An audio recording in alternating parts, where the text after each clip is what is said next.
Hello mga kamix, ito na kami ngayon sa city. So, kakain muna kami ng halo-halo dahil sobrang init. Ngayon. Tara, kain na tayo ng halo-halo. Nakabili na rin kami ng pasalubong, mga padala. Mga kababayan natin na nasasabik sa mga pagkain Pilipino. Yan. So, ang kainan ng mga Pilipino. Fast food ng mga Pilipino. Kapatid. Sige na, kain na tayo.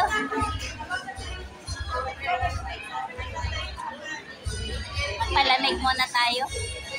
Sobrang init ng panahon ngayon dito sa Korea. Sige. Ayan, kain na tayo. Nahalo ko na.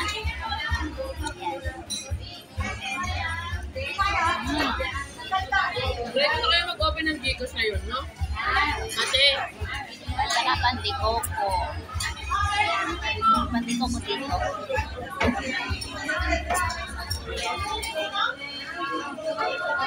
Nakain tayo.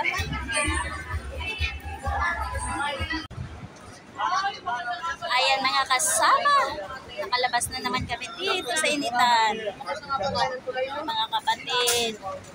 Gusto pa ni Bibili na makiat ng tulay. Babalik daw sa pinanggalingan. Naku po, sobrang init. Ano ka ba, Bit? Halika na, maglakad na tayo.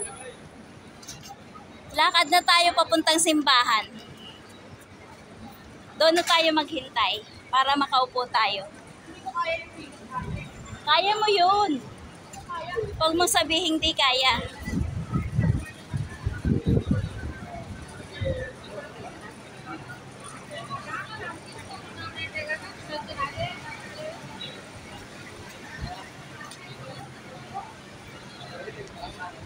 Pasok kami ulit.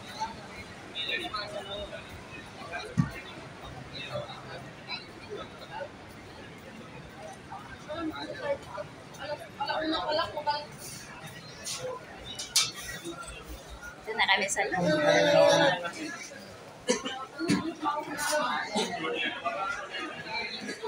Sagla na kami sa lakad ni Bibili na. Lagi na kasi. Ayan mga kapatid, dito na kami sa loob ng simbahan. Dito na kami sa loob ng simbahan. Oras. Yan po ang altar.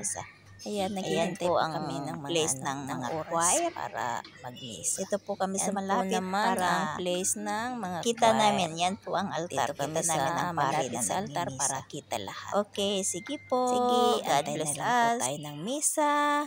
God bless us.